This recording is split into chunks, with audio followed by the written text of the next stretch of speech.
Are you someone like me looking to get into making videos for YouTube? Or maybe you're a new photographer and don't have the best places to shoot in and don't have the money to go rent a space. Well, why not make your own backdrop wall? You'd be surprised how affordable it actually is. Why, for less than $30, you can build your own wall. After all, wouldn't it be better than shooting with something like this behind you? I mean, only time that's going to look good is if you're shooting a hoarder's video or how to clean your garage, and then you'd have a lot to shoot. Well, I got into this because I actually don't have very much room in my house. And as you can see, I don't have much in my garage either. So stick with me and I'll take you through the steps on how to build your own backdrop wall. And if you hang in there till the end, you can see where I'm at with mine. So what you're going to need to get started is a 4x8 sheet of underlayment. I use underlayment because it already has a finished surface, so it makes it nicer when you either go to paint it or maybe to hang wallpaper, depending on the type of background that you're going for. You're going to need 3 1x4x8s. Those are going to be used to create your frame around the back to support the board while it's up. You're going to need 2x4 in order to create the legs that help keep your background upright. Now, as you can see here, the ones that I have are different sizes. That's because if you go to Home Depot or Lowe's or one of your hardware stores that sells lumber, sometimes they have scrap pieces that they can't sell, so they'll give these to you for free and you don't even have to pay for them. That just helps make this a more cost-effective thing to build. You're going to need a saw. Now, I use a miter saw to help do this, but you don't have to. You can use a regular hand saw, or if you have a circular saw, you can use that as well. Just anything that's going to help give you a straight cut when you do this so everything fits together properly. You're going to need tools as well to help assemble it. Now, being that this is an inexpensive tool video, you can see that I shop at Harbor Freight because of my toolbox and one of my drills, but you can also pick up some pretty good deals at Home Depot once in a while. For instance, I picked up this 2 drill kit from Makita over at Home Depot during the holidays. I think I paid $99 for them, and they work just great. Even though they're smaller, for small projects like this, they work fine. If you need a little more power, over at Harbor Freight, you can pick up the Power Drill by Bauer. It's a impact drill, 20 volt, great for heavier duty work. I use this to put together some stairs on a deck, and it works great. I think I had to charge the battery once after I started using it for the first time when I was working on those. You're going to need a tape measure, which you can also pick up over at Harbor Freight. Very inexpensive. I think just a couple of bucks for this 16-footer from Pittsburgh. You're going to need screws. Now, I'm using Deckmate screws that I picked up at Home Depot. I've got some 2.5 inches, some 2.5-inch screws in order to put the base together for my legs and stuff, since I'm going through a little bit thicker wood. But for the ones to hold just the sides together, you can use some 2-inch screws instead. Now, you'll want to pre-drill some holes. Being that this is thinner wood, you don't want to split the plywood or the 1x4s when you're screwing them together. So I'm using a 1.8 bit in order to pre-drill the holes to make them a lot easier to go in without causing any damage. Now, to connect the front board to the frame, I'm using some Spax screws that I got. These are 1-inch screws, number 6, and they go nice into the front. They only have to go in so deep. They don't have to be very long, so 1-inch does it just fine. And what I'm looking at doing in order to create this and make it a bigger wall, I have this one 4x8 section I'm building, and I'm gonna have another 4x8 section that I'm building. And what I'm gonna do there is I'm gonna connect them in the back through the 1x4s. And here I'm using these kind of like furniture attachments where they will countersink into the wood and actually attach themselves. And when I drill my hole on the other side, I have a hex screw that's a 1/4 by 1.5 inches that should fit right through and screw into this and pull it in to keep the walls together nice and tight. Now, the other thing that's very important whenever you're doing any kind of work with machinery where things could be flying around is you're gonna need some goggles or some safety glasses to wear. I picked these up over at Harbor Freight, I think for a couple of bucks, if even. But you definitely want to protect your eyes anytime you're doing any kind of saw work or anything that may have flying debris. Safety first anytime you're going to do something. One of the other things you're going to need is some supports for your base and your wall. So I picked up some L brackets that have a nice metal support that you can use. I use the taller one for the upright and the shorter one for the base. That will keep your wall from falling backwards. And once you have the base built with the legs on the bottom, you can use sandbags to hold those down so the wall won't lean forward and take a chance on falling on anybody. Again, safety first. Now let's see if we can start doing some cutting, get this thing assembled so we can see what it's going to look like when we're finished. So now that we have our saw set up, we know that we're going to need to make some cuts on one of our 1x4x8s. So let's go ahead and start doing that.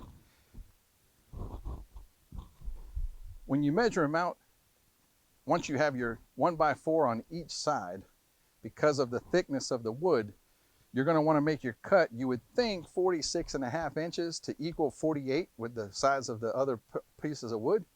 But actually you want to go just a little bit over 46.5, because by the time you cut it with your blade, you may be just a little bit short and you don't want to fold your sides in.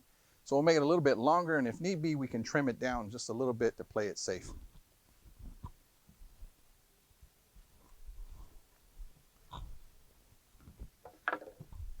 Get my goggles or safety glasses.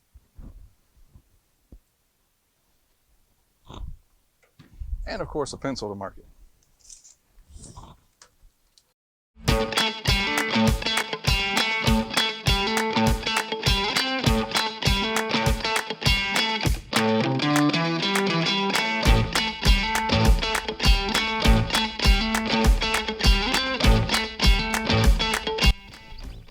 Now with these two cut, we can go ahead and start putting our framework together as well as. So now what I'm going to do is I'm going to go ahead and start screwing the framework together. And I may have said I was using number 6 2-inch screws before.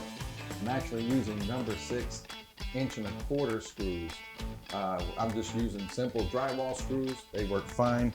And I'm actually using a 5/64 bit to pre-drill the hole. Like I said, in order to keep the wood from splitting when it goes in. So let's see if we can drill this in.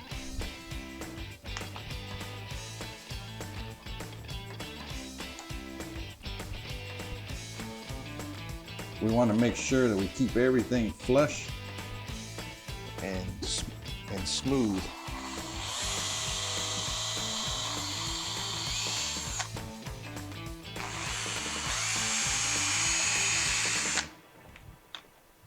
We don't want to have any parts sticking out.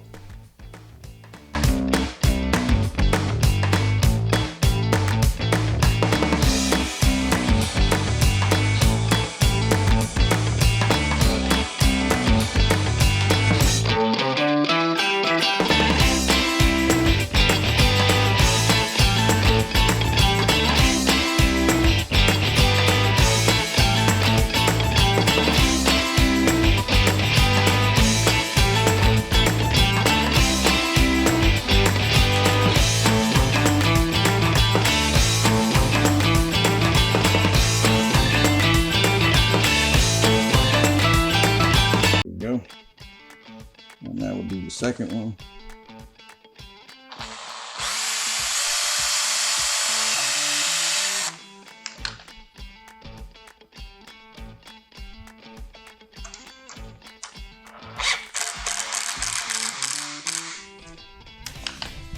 And there we have our frame.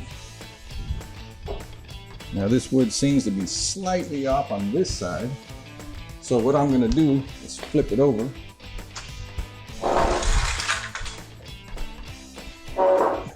Because this side is more flush, and we'll attach our faceboard. Let me grab that.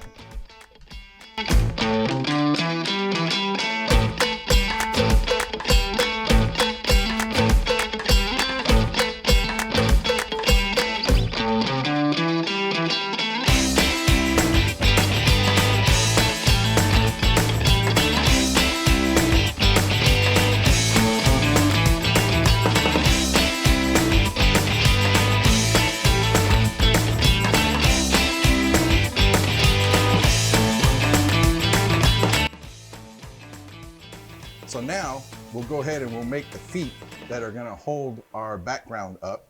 And we'll start by using our scrap wood that we got, or if you bought some wood, you can use that too. I have mine pre-measured, so I'm just gonna go ahead and start cutting.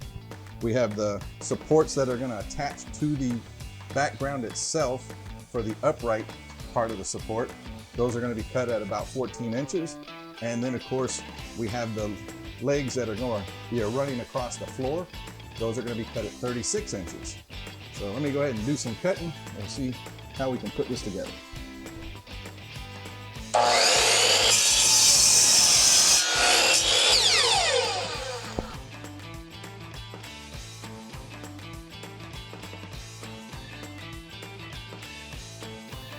All right, so now we're going to start assembling the legs on the backdrop. We'll start with our 14-inch cut that we have here. We're just going to stick it right on the inside. It doesn't have to be flush or anything, just as long as it's up on the inside, up against the 1x4. And then we're going to take our drill, which now has the 1/8 bit in it, since we're using slightly bigger screws. I have the deckmate screws. You can still use drywall screws if you want. These just are a little bit stronger than drywall screws. So we'll just pre-drill some holes. I'll put 2 at the top and then 2 at the bottom. It's not gonna support 200 pounds, but it'll do the job.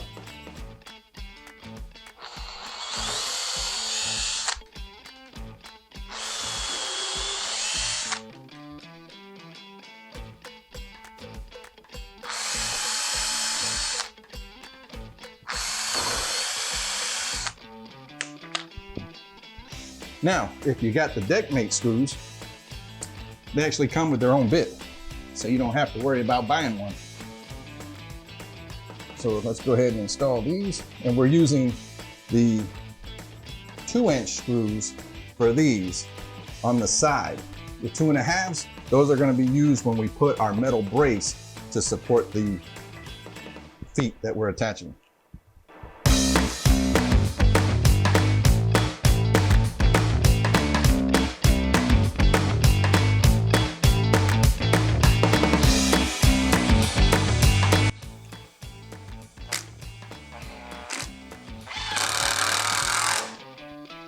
There's our upright. Now, when we attach our base, we want to go ahead and just set it on the floor, right behind the other 2x4 we just attached. And let me grab the brace.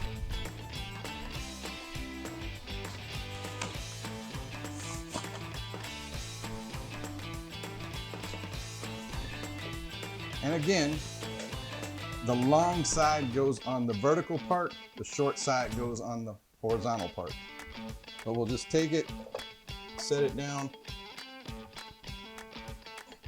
get our drills ready, and then we'll bring the background to where it is straight. And we can tell because this will be flush up against it.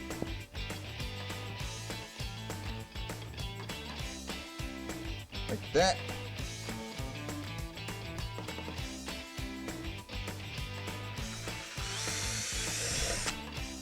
Re-drill a hole and at least put 1 screw in the top, and then we'll do 1 screw in the bottom as well, just so we can keep it where it needs to go.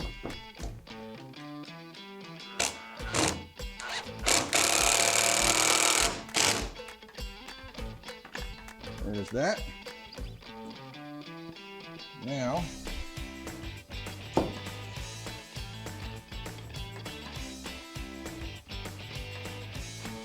sometimes having a partner to do this will help, but you don't have to have one.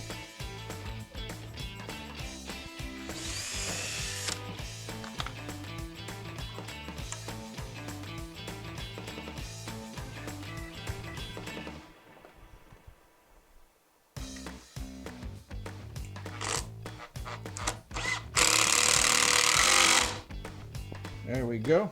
And just like that, you can see it's already supporting it. So we don't need the extra hands.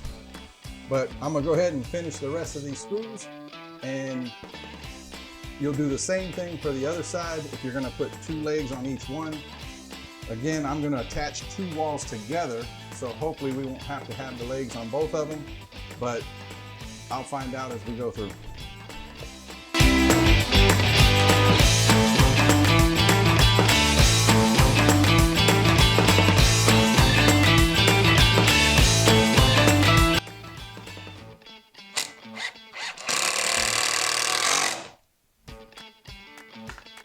There we go, all done. So here we have our finished wall. We've got both feet on it to support it, to keep it upright.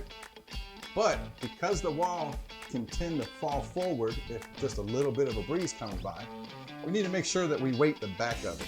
So what you can do, you can get a couple of sandbags. Once you fill them up, they're about 10 pounds each. You can just set those across the back of it. And with the 2 of those, 20 pounds holding down the back, should be plenty of weight to keep it from falling over on anybody. We don't want anybody to get hurt. But that's it. Now, I'm gonna see if I can get my 2 walls put together to make a nice big wall. But if you don't need anything that big, if you're just going for more of a close-up look, and 4 feet wide will do you, that's as far as you need to go. But let me see if I can get mine put together, and then I'm gonna paint the front of it with a nice neutral gray color that should help get some good lighting. All right, guys, so I finished putting my walls together. I have one here, one here. Now there is a seam in the center. You could fix that if you're gonna make it a more permanent wall with a little joint compound and some tape. Now I actually went around to all the little screw marks that I made on the base of the board, and I put joint compound to fill those. Once it dries, you sand them down, make them smooth, and then I have some Bear paint from Home Depot. It was legendary gray. It was the closest I could find to a medium gray, so that's what I'm gonna end up painting my wall with. But again, you can use wallpaper if you want, and then you wouldn't have to worry about the seam because the wallpaper would cover it up. But again, that's gonna be more permanent, or if you're making it more like a studio set where you can make a V with the wall to show a corner, then you won't have to worry about the seam as well. But right now, I'm gonna go ahead and start doing some painting. We'll see how this comes out.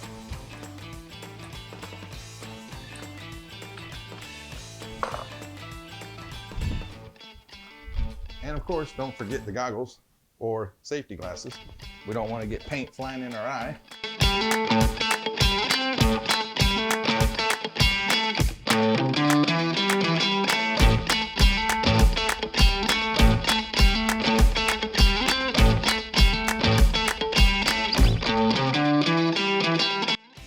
All right, for those of you who managed to hang in there until the end, I wanted to say thank you. Please, if you found this video helpful at all, or even somewhat interesting, hit that like button, as well as the subscribe button. It would sure mean a lot to me, and it wouldn't cost you anything. So, here is my finished backdrop wall. Now, as you can see, I have a television mounted on my wall. I also have some side curtains that I added so it would cover the joints of the walls. Again, I'm keeping my wall so I can take it apart in order to move it around if needed.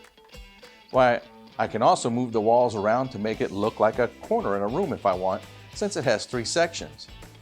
This could also be considered a small studio set, or you could even add a window to it if you wanted to. Now, just to show you, this is what I used to fasten the walls together. I used 1/4 T-nuts, along with 2 2-inch long 1/4 hex head bolts and 1/4-inch washers. I put 2 at the top, 2 in the middle, and 2 at the bottom. This really helps keep the walls together.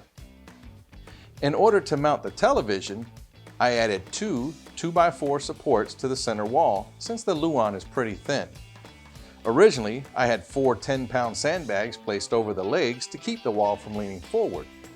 Now, since I have a television mounted on the wall, however, this added some weight to the front of the wall, so I added eyelets and a tie strap for added support to help keep the wall upright.